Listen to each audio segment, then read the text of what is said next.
This issue is possibly slightly a little bit more nebulous. It's linked to his railing against political correctness and the dangers of political correctness and the impact that it can have on freedom of speech, because freedom of speech is not about being free to say things that people agree with, but being free to say things that people don't agree with and that is likely to upset or offend them. And the ability to do that is necessary in order to have difficult conversations about difficult, complex topics. You have to run the risk of offending people in order for thinking to take place. He makes the point that thinking is rarely done on one's own. Very, very few people have the capacity to actually think, to doubt, to question, to really seek to undermine the presuppositions on which the argument is based, which is necessary for actual progress, actual thinking, actual new ideas to take place. And so this leads on to his dialogue about the proper roles of the left and right in political discussion, that the right fights for the validity of hierarchies. Hierarchies are necessary in order for a group to undertake activities. Hierarchies are going to be created, and that they are necessary and that they are good, if you like. The role of the left is to highlight the fact that hierarchies dispossess lots and lots of people at the bottom, and to be fair to Mr. Peterson, he does acknowledge the fact that our hierarchies do dispossess very large numbers of the people at the bottom, and dispossess with zero, and equally he acknowledges that getting from zero to something is very, very much harder than getting from something to more. As I said before, I think he underplays the extent to which our systems are responsible for that, and kind of overplays the impersonal forces like the Pareto distribution. But anyway, I've already talked about that. What I want to talk about here is the left versus right thing as it relates to the road to totalitarianism. And so I've kind of laid the groundwork, and so those are the proper roles of the left and right, and that we know the right has gone too far when they start talking about racial purity or superiority or whatever, but that we don't really yet have an understanding of where the left has gone too far, and that despite his decades of research and writing on the subject, he doesn't think that he fully understands what the warning signals are when we're going down the left-hand road to totalitarianism. So I kind of take issue with the whole meta suppositions on which this discussion is based, because as far as I'm concerned, and listen, I'm nowhere near as well read or as well educated on the topic as he is, and I'm quite willing to accept the possibility that I'm missing something here. However, as far as I can see, totalitarianism is totalitarianism. It is an attempt by the state to absolutely control the doings of its people, right down to the last detail. And in order to accomplish that, it needs to have very strong structures and institutions in place in order to surveil and coerce its population into doing things it might not otherwise wish to do.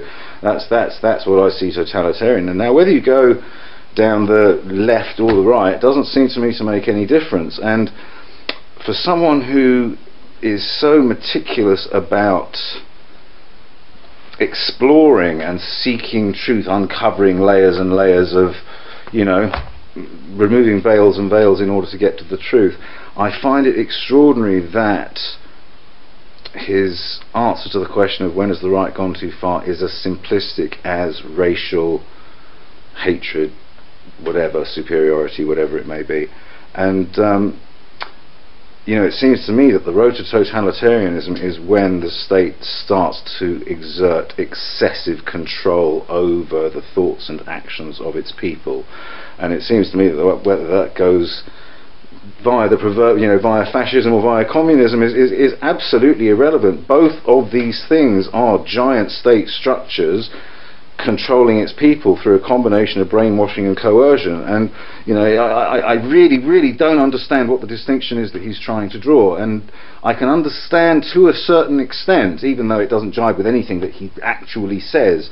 But given the vehement anti-left stance that he takes, the anti-extreme left stance that he takes, and kind of dismisses as well, that's all right, they're not talking about racial stuff, therefore they're not too far off the map. That seems to me to be a little bit of a distortion, not to mention a gross oversimplification.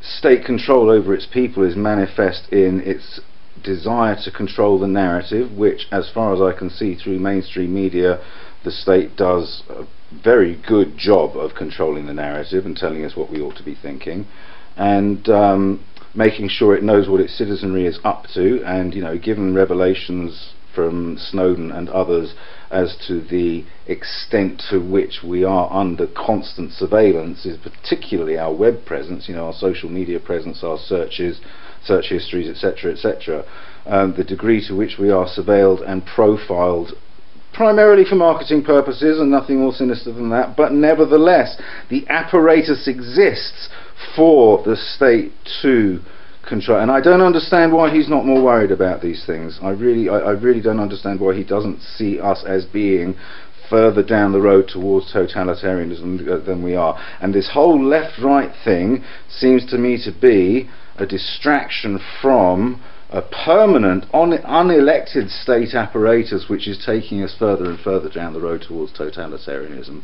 And for someone who is as well-informed, well-read, and well-versed in the subject as Jordan Peterson is, I find his oversimplification of this kind of stuff to be a bit suspect.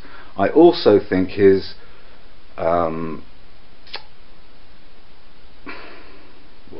extremely offhand dismissal of anything leftist or Marxist is also somewhat simplistic. I mean, socialism at its core is about society, right? It's in the word social. It's in the word. It's about creating a functional, dynamic, healthy, vigorous society, and having skin in the game is essential to that. You know, the whole labour for money contract is an aberration to most classical economists. You know, if you don't have skin in the game, you don't care about what you're doing, and you are on the road towards eventual impoverishment, because the assets, the real value, remains in the hands of the owners, is not distributed among everybody else. Anyway, I'm going slightly off topic here. My real issue is with the left-right distinction when it comes to totalitarianism. As far as I'm concerned, totalitarianism is totalitarianism, and what colour it may have started out as is irrelevant. That whole colour thing